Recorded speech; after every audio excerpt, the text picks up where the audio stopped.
नमस्कार, स्वागत आहे तुमचं सुषमाज किचनमध्ये। सर्वांना आषाढी एकादशीच्या खूप खूप शुभेच्छा।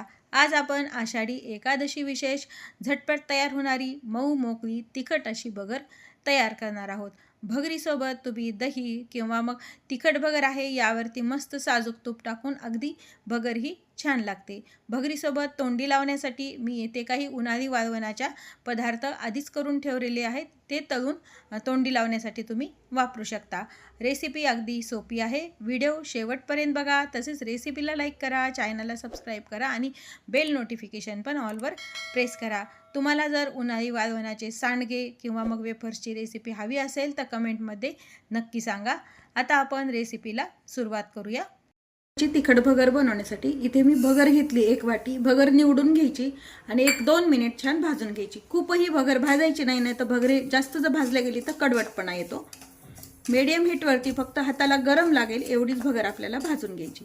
भाजल्यामुळे भगर ही छान सुटसुटीत होते, अजिबात चिकट वगैरे होत नाही। तर आपली भाजून झालेली आहे, गॅस बंद करूया।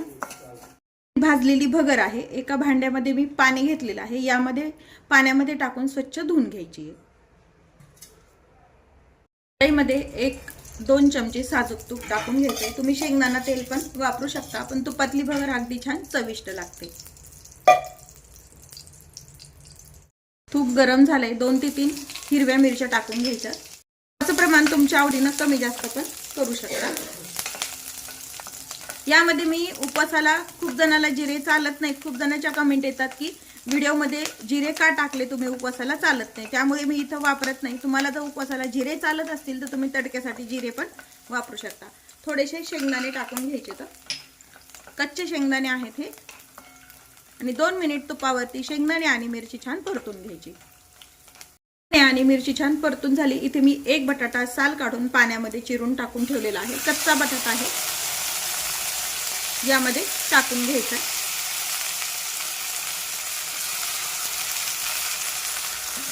मी पुन्हा छान परतून घ्यायचं।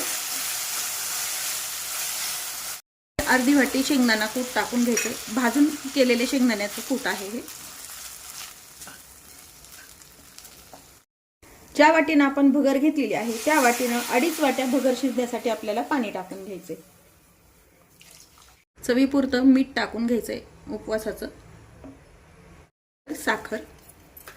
ही जी भगर आपण पाण्यात टाकून घेतलेली होती त्याचं पाणी पूर्ण काढून घ्यायचंय। पाण्याला छान उकळी आलेली आहे, ही धुवून घेतलेली भगर आपल्याला पाण्यामध्ये टाकून घ्यायची आहे।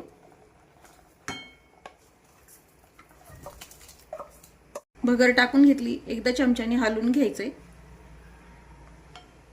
आणि व्यवस्थित छान आपल्याला भगर ही शिजून घ्यायची। भगर टाकल्यानंतर एक उकळी येऊ द्यायची आणि झाकण ठेवून भगर आपल्याला शिजून घ्यायची।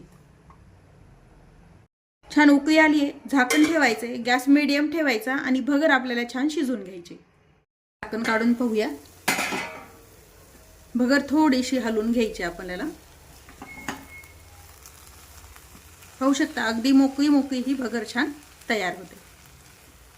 भगर छान हलवून घेतली आहे, पुन्हा झाकण ठेवायचे आणि एक छान वाफ येऊ द्यायची। गॅस मात्र एकदम कमी ठेवायचा। आता झाकण काढून पाहूया, भगर आपली छान तयार झालेली आहे।